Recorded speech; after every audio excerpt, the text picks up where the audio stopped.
مسجد اقصی اور جس علاقے جس شہر میں القدس جس کا نام ہے وہاں پر آباد ہے، وہاں پر ایک حادثہ بتایا اس عنوان کے تعلق سے ہمیں جاننا چاہیے کہ اسلامی تاریخ کے اندر اس کی کیسی شناخت ہے، کیا قرآن کریم میں اس کا تذکرہ موجود ہے، کیا انبیاء علیہ السلام کا بھی تذکرہ اس بستی کے حوالے سے ملتا ہے یا ملتا نہیں ہے۔ عامةً جو ذہن بنا ہوا ہے وہ یہ ہے کہ قبلہ اول کے نام سے وہ چیز جانی جاتی ہے کہ مسجد اقصی مسلمانوں کا قبلہ اول ہے۔ یہ ایک نام پڑ گیا ہے، لیکن در حقیقت بات یہ ہے کہ قبلہ اول خانہ کعبہ ہی ہے، جو آدم علیہ السلام کی پیدائش سے پہلے ہی فرشتوں نے تعمیر کیا تھا۔ اس کے بعد جو ہے آدم علیہ السلام آتے ہیں۔ آدم علیہ السلام کی نسل میں 40 سال کے بعد انہیں کی اولاد میں سے القدس شہر کے اندر یہ مسجد تعمیر کی جاتی ہے مسجد اقصی کے نام سے۔ اس کے بعد طوفان نوح آتا، مختصراً الفاظ کے اندر اس تاریخ پہ نظر ڈالیں، اس کے بعد تفصیل سے انشاءاللہ بات ہوگی تاکہ ہمارے ذہن کے اندر موٹی موٹی باتیں موجود رہیں۔ طوفان نوح جب آیا، خانہ کعبہ کو فرشتوں کے ذریعے سے آسمان کو اٹھا لیا گیا اور پوری زمین پر کوئی حصہ ایسا باقی نہیں رہا کہ جو حصہ خشک رہا ہو، اور قرآن پاک میں اس کا تذکرہ ہے کہ ہم نے اور نوح علیہ السلام نے اپنے بیٹے کو آواز دی اور یہ کہا کہ میرے بیٹے ارکب معنا، ہمارے ساتھ سوار ہو جا، اور تم لوگوں کے ساتھ نہ ہو تو اس نے کہا کہ میں پہاڑ کی چوٹی پر چڑھ کر اپنے آپ کو بچا لوں گا۔ فوراً لہر کا تھپیڑا آتا ہے اور غرق ہو جاتا ہے اور ڈوب جاتا ہے۔ اس سے بات معلوم ہوئی کہ پہاڑ کی جو بلند چوٹی بھی تھی وہ بھی پانی کے اندر ڈوب چکی تھی، روئے زمین پر کوئی حصہ خشک نہیں بچا تھا، وہ حصہ بالکل ختم ہو چکا تھا۔ اس کے بعد طوفان کا زور ختم ہوتا ہے، بارش بند ہوتی ہے، زمین کے اندر بارش جو ہے پانی جذب ہو جاتا ہے اور حضرت نوح علیہ السلام کو کشتی سے اترنے کا حکم ملتا ہے اور نوح علیہ السلام زمین پر اترتے ہیں۔ ان کے ذریعے سے دوبارہ انسانی آبادی کا وجود ہوتا ہے۔ حضرت نوح علیہ السلام کے 3 بیٹے تھے، حام، سام، یافیس۔ حضرت حام نے حضرت نوح علیہ السلام کے جو دوسرے بیٹے تھے، انہوں نے مسجد اقصی کی دوبارہ تعمیر کی۔ حضرت نوح علیہ السلام نے بھی غالباً جو ہے مسجد خانہ کعبہ کی تعمیر کی، اور ابراہیم علیہ السلام نے باقاعدہ اپنے بیٹے حضرت اسماعیل علیہ السلام کے ساتھ مل کر خانہ کعبہ کی اصل تعمیر فرمائی۔ آج بھی وہ جگہ محفوظ ہے جسے مقام ابراہیم کے نام سے جانا جاتا ہے کہ ابراہیم علیہ السلام خانہ کعبہ کی تعمیر کے موقع پر وہاں پر کھڑے ہوتے پتھر پر، اور ان کے لڑکے حضرت اسماعیل علیہ السلام لا کر پتھر دیتے ہیں۔ حضرت اسماعیل السلام کے پتھر لانے کے بعد حضرت ابراہیم علیہ السلام پتھر کو اس کی جگہ پر نصب کرتے تھے۔ یہ دوسری تاریخ ہوئی کہ دوسری مرتبہ حضرت حام نے مسجد اقصی کی تعمیر کی۔ اس کے بعد حضرت موسیٰ علیہ السلام کا دور آتا ہے۔ اس دور سے پہلے حضرت ابراہیم علیہ السلام، ان کے لڑکے حضرت اسحاق علیہ السلام، حضرت اسحاق علیہ السلام اسماعیل علیہ السلام ہوتے ہیں۔ حضرت اسحاق علیہ السلام سے نسل آگے بڑھتی ہے نبوت کے اعتبار سے، تو ان کے تیسرے لڑکے جو تھے یعنی جو تیسری نسل آتی ہے حضرت یوسف علیہ السلام ہوتے ہیں۔ حضرت یوسف علیہ السلام اور ان کے جو مل کے 11 بھائی ہوتے ہیں، کل مل کر 12 ہوتے ہیں۔ یہی خاندان 12 بنتے ہیں، 12 خاندان کے بعد 12 قبیلہ، اور یہی 12 قبیلہ بعد میں بنی اسرائیل کے نام سے وجود میں آتا ہے۔ یہ تاریخ بنی اسرائیل کی ہے۔ پھر اس کے بعد انبیاء علیہ السلام آتے رہتے ہیں، لیکن پھر ایک دور یہ آتا ہے کہ یہ قوم بڑی نافرمان ہو جاتی ہے، اللہ کو بھول جاتی ہے، کفر و شرک کے اندر بہت زیادہ آگے بڑھ جاتی ہے، تو اللہ رب العزت موسیٰ علیہ السلام کو بھیجتے ہیں۔ موسیٰ علیہ السلام آتے ہیں، آنے کے بعد جو ہے قوم کو تبلیغ کرتے ہیں، دعوت دیتے ہیں اور ان کو راہ راست پر لانے کی کوشش کرتے ہیں۔ فرعون کو اللہ رب العزت نے اس وقت ان پر مسلط کیا تھا۔ فرعون کے ظلم سے مسلمانوں کو چھٹکارا ملتا ہے، بنی اسرائیل کو چھٹکارا ملتا ہے۔ پھر اس کے بعد ایک قوم ہوتی قوم عمالقہ۔ فرعون کا جو مقام تھا، جو آبائی وطن تھا، وہ مصر تھا۔ یوسف علیہ السلام کی جو آبادی تھی، جو لوگ تھے، وہ مصر میں آباد تھے۔ فرعون بنی اسرائیل پر جو مصر میں آباد تھے بہت ظلم کرتا تھا۔ اللہ رب العزت نے ایک لمبے زمانے کے بعد بنی اسرائیل کو فرعون کے ظلم سے نجات دی، اور اس کے بعد انہیں یہ حکم دیا کہ تم اپنے ارض مقدس کے اندر جو فلسطین کے اندر واقع ہے وہاں پر جاؤ. وہاں پر جانے کے بعد جو تمہاری اصل سرزمین ہے، جو انبیاء علیہ الصلوۃ والسلام کا مسکن ہے، ٹھکانہ ہے، ان کی قبریں موجود ہیں، محفوظ بھی ہیں، آج بھی موجود ہیں، تم وہاں جاؤ، اصل وطن تمہارا ہے. چنانچہ حضرت موسیٰ علیہ السلام کہتے ہیں اپنی قوم سے چلو وہاں پر. اب وہاں کی حالت کیا تھی؟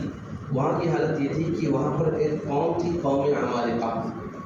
فلسطین کے اندر قوم عمالقہ تھی، وہ کفر یا مشرک قوم تھی، اللہ کا انکار کرنے والی تھی. اللہ رب العزت نے حکم دیا کہ تم ان کے ساتھ جہاد کرو اور اس قوم سے وہاں سے ہٹا، ہم تمہاری مدد کریں گے. تو اس وقت ان کی زبان پر جو الفاظ آتے ہیں قرآن کریم کے اندر موجود ہے، تو انہوں نے یہ کہا تھا کہ تم جاؤ تمہارا رب جائے، تم جاؤ تمہارا رب جائے، ہم تو بالکل یہاں بیٹھ کر مزے کریں گے، مستی کریں گے. بنی اسرائیل نے کہا تھا اپنی قوم، اپنے پیغمبر سے.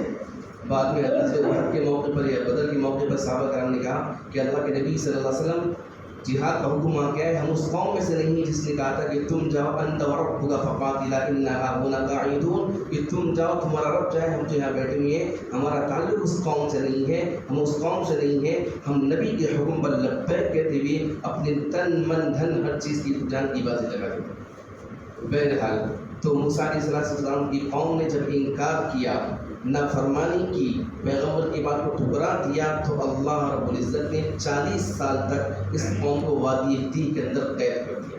40 سال تک مسلسل یہ قوم وادی تیہ کے اندر بھٹکتی رہی. دن نکلتا ختم ہوتا، رات آتی ختم ہو جاتی، لیکن یہ قوم جو اس قوم سے، اس علاقے سے باہر نہیں نکل پاتی. اسی درمیان حضرت موسیٰ علیہ السلام کی وفات بھی ہو جاتی. پھر اس کے بعد جو ہے حضرت ہارون علیہ السلام جو ان کے بھائی تھے، یہ اپنے ہاتھ میں لیتے ہیں. پھر ان کے زندگی کے اندر باقاعدہ یہ قوم آمادہ ہوتی ہے، جنگ کرتی ہے قوم عمالقہ سے، اور پھر جب جنگ ہوتی ہے تو ان کو فتح ہوتی ہے. فتح ہونے کے بعد ان کو حکم یہ دیا جاتا ہے بنی اسرائیل کو کہ تم وہاں پر جاؤ اللہ رب العزت کے حضور میں سجدہ کرتے ہوئے. تو یہ لوگ ایسی بدبخت اور نافرمان قوم تھی کہ بجائے سجدہ کرتے ہوئے یہ لوگ اپنی جو سوئی کا حصہ ہے، پیٹ کا پچھلا حصہ، اس کو جھکا کر جاتے ہیں. اور اس وقت یہ جملہ کہتے ہیں حتتن حتتن کے الفاظ ان کے پاس ہوتے ہیں، حنتتن حنتتن کہتے ہیں، جبکہ انہیں حکم یہ ملا تھا کہ حتتن حتتن کہا جائے. یعنی کہنے کا مطلب یہ تھا کہ حتتن کے لغوی معنی جو آتے ہیں استغفار کے معنی تھے، استغفر اللہ استغفر اللہ. ہم سے جو بھی کام ہوا ہے اس کا حق ادا نہیں ہو سکا. نماز کے بعد بھی اس کا حکم دیا جاتا ہے، کوئی بھی آدمی کام کر لے تو ظاہر سی بات ہے اس کام کا حق ادا نہیں ہو پاتا ہے. تو آدمی کو ایسے موقع پر جو ہے کام کرنے کے بعد، چاہے کام خیر کا ہو، اس کام کرنے کے بعد آدمی کو بہت زیادہ خوش نہیں ہونا چاہیے، بلکہ اللہ رب العزت کے حضور میں اس کی قبول ہونے کے لیے دعا کرنی چاہیے.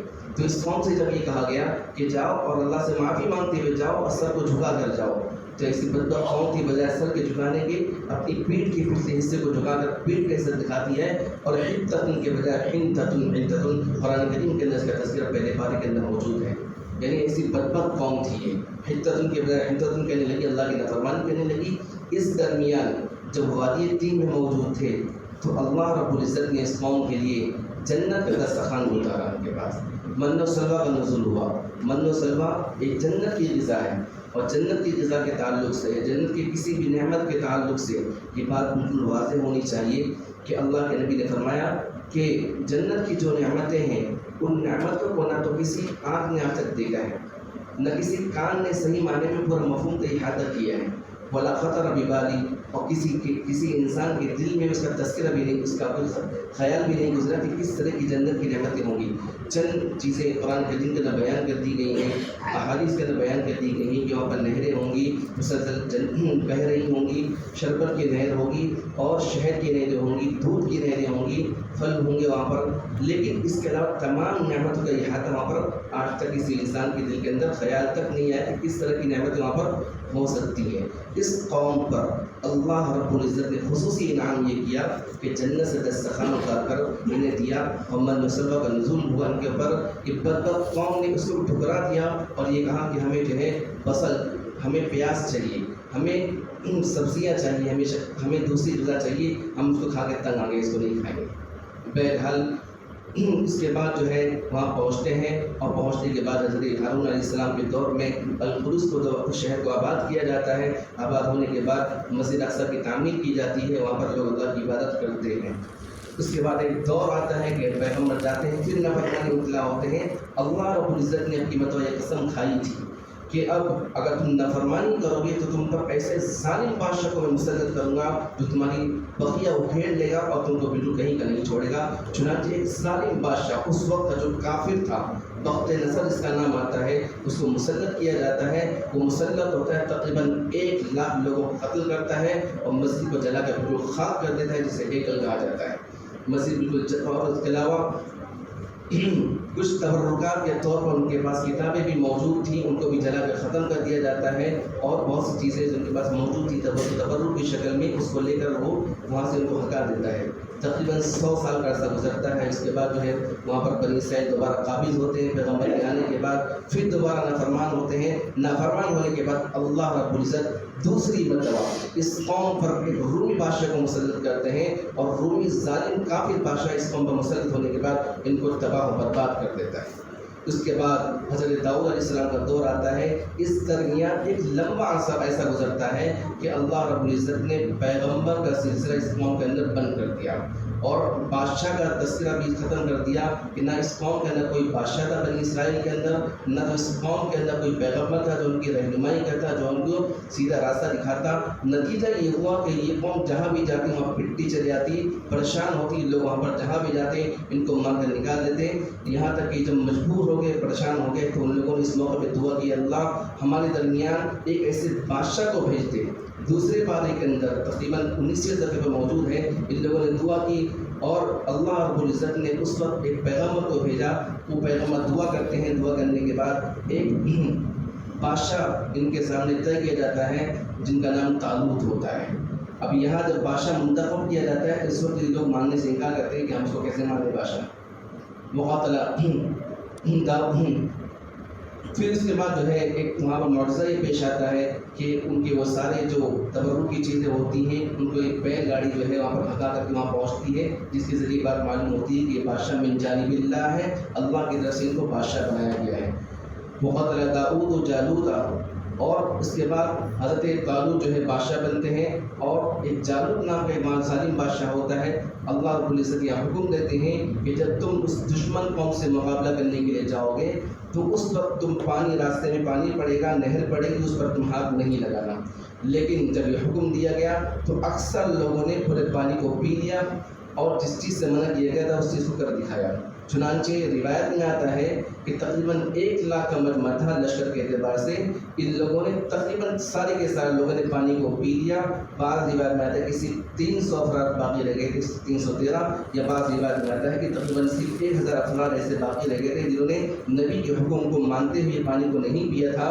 اور جب پانی لوگوں نے پی لیا تو باقاعدہ اعلان ہوا کہ جن لوگوں نے پانی پیا ہے اب یہ لوگ مقابلے کے لیے نہیں جا سکتے ہیں، یہ لوگ جنگ کے اندر نہیں جائیں گے۔ چنانچہ صرف 300 افراد یا 1,000 افراد جو ہوتے ہیں یہ جاتے ہیں اور مقابلہ کرتے ہیں۔ 300 افراد مقابلہ کرتے ہیں 1,00,000 افراد کا۔ اللہ رب العزت قرآن کریم کے اندر اس کا نقشہ یوں کھینچتے ہیں، کم من فئۃ قلیلۃ غلبت فئۃ کثیرۃ، کہ بہت سی مرتبہ ایسا ہوتا ہے کہ چھوٹی سی جماعت، معمولی سی جماعت، کمزور جماعت، غلبت فئۃ کثیرۃ، کہ یہ غالب آ جاتی ہے ایک بڑی مضبوط جماعت پر۔ چنانچہ ایسے ہی نقشہ ہوتا ہے کہ 300 افراد یا 1,000 افراد 1,00,000 کی بڑی تعداد پر غالب آ جاتے ہیں، اور انہیں فتح حاصل ہوتی ہے یا شکست کھا کر وہاں سے ختم ہوتے ہیں۔ پھر اس کے بعد داؤد علیہ السلام جو سپاہی تھے یہ جالوت کو قتل کرتے ہیں اس جنگ کے اندر۔ جب جالوت کو قتل کرتے ہیں، جس کے تعلق سے خیال تھا کہ ایسا طاقتور بادشاہ ہے کہ اس کا کوئی مقابلہ نہیں کر سکتا، جب داؤد علیہ السلام کا قتل کرتے ہیں تو داؤد علیہ السلام کے تعلق سے شہرت ہوتی ہے اور ان کو بادشاہ بنایا جاتا ہے۔ بادشاہ بنانے کے بعد اللہ رب العزت نبوت کی نعمت سے ان کو سرفراز فرماتے ہیں، یعنی بیک وقت ایک ہی پیغمبر کو اللہ رب العزت نے نبوت بھی دی، اور نبوت کے ساتھ ساتھ اللہ رب العزت نے حکومت بھی دی۔ وہ دور آتا ہے، عروج کا دور آتا ہے۔ چنانچہ حضرت داؤد علیہ السلام پر زبور نامی کتاب نازل ہوتی ہے، جس کے اندر احکامات تورات کے مطابق ہوتے ہیں۔ اکثر حصہ اللہ کی حمد و ثنا پر مشتمل ہوتا ہے۔ ان کے تعلق سے بات آتی ہے کہ حضرت داؤد علیہ السلام جب زبور کی تلاوت کرتے تھے تو اس قدر عمدہ انداز کے اندر تلاوت کیا کرتے تھے کہ آسمان کے اندر جو پرندے اڑتے ہیں یہ بھی رک کر کے ان کی بولی کو سننے کے لیے وہاں پر رک جایا کرتے تھے۔ اس کے بعد داؤد علیہ السلام نے دوبارہ مسجد اقصی کی تعمیر کا کام شروع فرماتے ہیں. اس درمیان ان کے انتقال کا وقت آتا ہے تو اپنے بیٹے حضرت سلیمان علیہ السلام جو بعد میں بادشاہ بننے والے تھے، نبی بننے والے تھے، وصیت کرتے ہیں کہ اس کام کو مکمل کر دیا جائے. چنانچہ حضرت سلیمان علیہ السلام اپنے والد کی نصیحت کے مطابق بیت المسجد کی تعمیر کو باقاعدہ جاری رکھتے ہیں یہاں تک کہ مسجد مکمل تعمیر ہو جاتی ہے. یہ خلاصہ تھا. اس کے بعد حضرت داؤد علیہ السلام، سلیمان علیہ السلام کے بعد جو ہے دوبارہ اس قوم کے اندر ایک دور آتا ہے کہ نافرمانی کی مبتلا ہوتی ہے، اور نافرمانی کے مبتلا ہونے کے بعد حضرت زکریا علیہ السلام، حضرت یحییٰ علیہ السلام، آخر کے اندر حضرت عیسیٰ علیہ السلام پیغمبر آتے ہیں جنہیں ہم سیکنڈ لاسٹ پیغمبر کہتے ہیں. یعنی اللہ کے نبی صلی اللہ علیہ وسلم سے پہلے آنے والے جو آخری نبی کون تھے؟ حضرت عیسیٰ علیہ السلام تھے. ان کی پیدائش بھی القدس شہر کے اندر بیت المقدس سے 3 میل کے فاصلے پر ہوتی ہے. حضرت عیسیٰ علیہ السلام وہاں پر آتے ہیں. یہودی بڑی نافرمان اور بدتمیز قوم تھی. قرآن کریم کے اندر جگہ جگہ ان کا تذکرہ آیا ہے. قرآن کریم کے اندر جن قوم کا مقابلہ کیا گیا ہے، جن قوم کو نافرمان کہا گیا ہے، اس کی 4 قسمیں، ایک یہود ہے، ایک نصارہ ہے، ایک مشرکین ہے، ایک منافقین ہے. 3 تو بالکل کھلا اللہ کا انکار کرتے ہیں. 4تھی قوم جو ہے یہ منافقین کی ہے، جو ظاہراً اعلان کرتے ہیں اسلام لانے کا، لیکن دل کے اندر اسلام کے اندر موجود نہیں ہوتا ہے. اللہ تعالیٰ ان کے تعلق سے فرماتے ہیں ان المنافقین فی الدرک الاسفل من النار، کہ جو منافقین ہوں گے جہنم کے سب سے نچلے حصے ہوں گے. تو سب سے پہلے جو تذکرہ آتا ہے یہ یہود کا آتا ہے کہ اللہ کی نافرمان قوم رہی، ہر وقت اللہ کی نافرمانی کرتی رہی، حتیٰ کہ یقتلون النبیین ویقتلون الانبیاء بغیر حق، پیغمبر کو قتل کر ڈالا.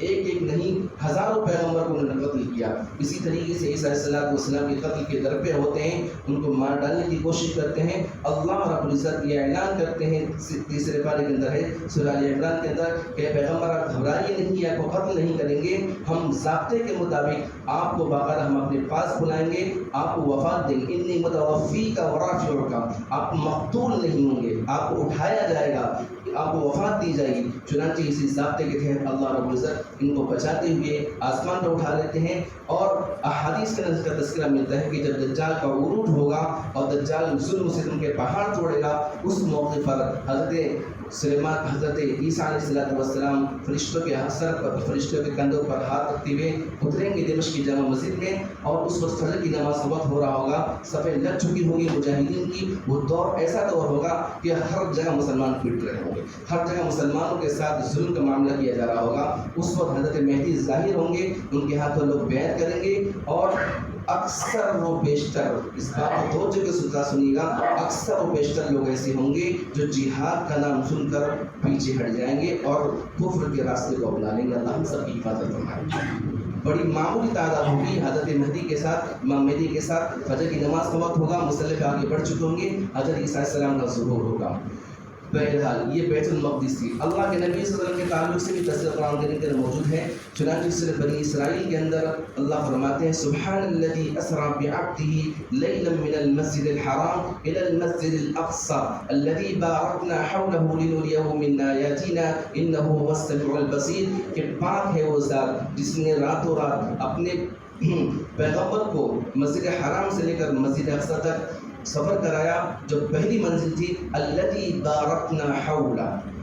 ایک تذکرہ بتایا گیا کہ مسجد حرام کے علاوہ مسجد اقصی کوئی عام جگہ نہیں ہے. اللہ فرماتے ہیں الذی بارکنا حولہ، جو ایسی جگہ ہے جس کے اطراف میں برکت کا نزول ہوتے رہتے ہیں. الذی بارکنا حولہ لنریہ من آیاتنا انہ هو السمیع البصیر. تو وہاں بھی اس کا تذکرہ موجود ہے بیت المقدس کا. تو بیت المقدس ہے. اس کے بعد اللہ کے نبی صلی اللہ علیہ وسلم کا جو واقعہ معراج کا ذکر آتا ہے یہ ہجرت سے پہلے کا واقعہ ہے، اور ہجرت سے پہلے کے واقعے کے بعد جو ہے اللہ رب العزت مسجد حرام سے لے کر کے مسجد اقصی تک آپ کو پہلی منزل پر لے کر جاتا ہے. وہاں پر آپ مسجد اقصی کے اندر تمام انبیاء علیہ السلام کی امامت فرماتے ہیں. اس کے بعد آپ پہلے آسمان پر، پھر دوسرے آسمان پر، تیسرے آسمان پر، 7ویں آسمان پر جاتے ہیں. پھر وہاں پر سدرۃ المنتہا پر پہنچتے ہیں. سدرۃ المنتہا ایک ایسی جگہ ہے جہاں حضرت جبرائیل علیہ السلام کو جانے کی ممانعت ہے. حضرت جبرائیل علیہ السلام ہر وقت ساتھ میں ہوتے ہیں. اللہ کے نبی ان سے اصرار کرتے ہیں کہ آپ بھی ساتھ میں چلیے، میں اکیلے کیسے جاؤں؟ تو حضرت جبرائیل علیہ السلام کہتے ہیں کہ اگر میں نے ایک قدم بھی آگے بڑھایا تو میرے جو 70,000 جو پر ہیں جھٹکے کے اندر سیکنڈوں کے اندر پلک جھپکتے بالکل راہ ہو جائیں گے، اس کتاب میں لا نہیں سکتا۔ چنانچہ اللہ رب العزت کی جس نے زیارت کی ہے وہ جناب محمد رسول اللہ صلی اللہ علیہ وسلم کی ذات گرامی ہے۔ آپ نے اپنی آنکھوں سے ان کو دیکھا ہے۔ اللہ رب العزت سے جا کے ملاقات ہوتی ہے۔ تشہد کے اندر جو ہم نماز کے اندر پڑھتے ہیں اس کا تذکرہ موجود ہے۔ اللہ کے نبی فرماتے ہیں التحیات للہ والصلوات والطیبات السلام علیک ایھا النبی۔ اللہ رب العزت فرماتے ہیں نبی تم پر بھی سلامتی ہو ورحمۃ اللہ وبرکاتہ، السلام علینا وعلی عباد اللہ الصالحین۔ اللہ کے نبی وہاں پر بھی اپنی امت کو نہیں بولتے ہیں اور کہتے ہیں السلام علینا وعلی عباد اللہ الصالحین، کہ سلامتی نازل ہو ہم پر اور اللہ کے تمام نیک بندوں پر۔ یہ مختصر سا خاکہ بنی اسرائیل کا یا اس کا بیت المقدس کے حوالے سے تھا۔ 16 مہینے تک قبلہ اول جو خانہ کعبہ ہے وہاں سے رخ ہٹا کر کے بیت المقدس کی طرف رخ کر کے مسلمانوں کو حکم یہ دیا گیا تھا کہ تم نماز اس طرف رخ کر کے نماز پڑھو گے۔ 16 مہینہ یا 17 مہینہ مسلسل مسلمان بیت المقدس کی طرف رخ کر کے نماز پڑھتے ہیں۔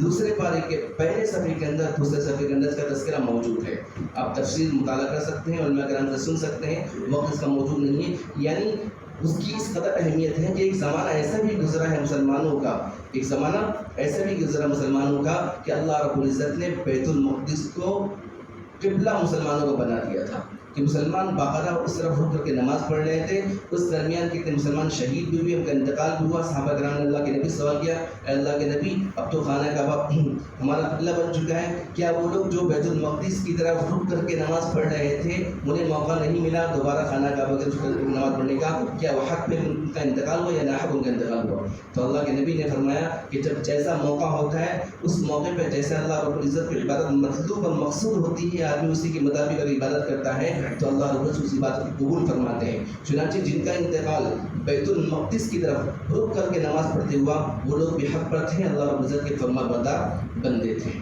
تو یہ ایک ایسی چیز ہے بیت المقدس جو مسلمانوں کے ساتھ خاص ہے، عبادت کا مسلمان کو اس کے ساتھ ایک تعلق وابستہ ہے، انبیاء علیہ السلام کا ایک مستقل تعلق اس سے وابستہ ہے، اور فلسطین ایک ایسی سرزمین ہے جو انبیاء علیہ السلام کا مسکن ہے۔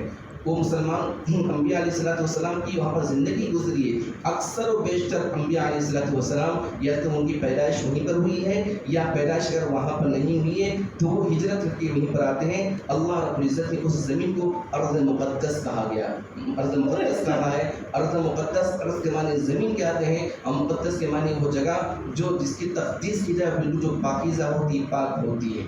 آج اس پاکیزہ سرزمین پر غیروں نے قبضہ کر لیا ہے، نافرمان قوم نے قبضہ کر لیا ہے۔ اس مسجد میں جانے پر 60 سال سے کم عمر کے لوگوں پر پابندی لگا دی گئی ہے۔ ایک لمبے زمانے سے جو 60 سے اوپر ہوتے ہیں وہ لوگ جاتے ہیں، عبادت کرتے ہیں، تب بھی وہاں پر رمضان کے اندر اکثر و بیشتر وہاں پر خلل ڈالا جاتا ہے، نماز سے روکا جاتا ہے، ان کو پریشان کیا جاتا ہے، ظلم کیا جاتا ہے، شہید کیا جاتا ہے۔ ہم اور آپ شہید سن کر بالکل جب تصور کرتے ہیں کہ شہید ہو گئے، لیکن آپ تصور یہ کریں کہ وہ آدمی جس کی بیٹی شہید ہو گئی ہے، جس کی لاش اس کے ہاتھ میں موجود ہے، اس کا دھڑ موجود نہیں ہے، کچھ حصے موجود ہیں، کچھ حصے موجود نہیں ہیں، بیوی جا چکی ہے، ماں شہید ہو چکی ہے، بیٹے شہید ہو چکے ہیں، کوئی موجود نہیں ہے، کیا عالم گزر رہا ہوگا ایسے لوگوں پر؟ تقریباً 1000 سے زائد مسلمان شہید کر دیے گئے ہیں، اور اس کے علاوہ کئی ہزار تعداد ایسی ہے مسلمانوں کی جو وہاں پر شہید تو نہیں ہوئے لیکن زخمی حالت کے اندر تڑپ رہے ہیں۔ ان کے بالکل علاقے کا محاصرہ کر لیا گیا ہے،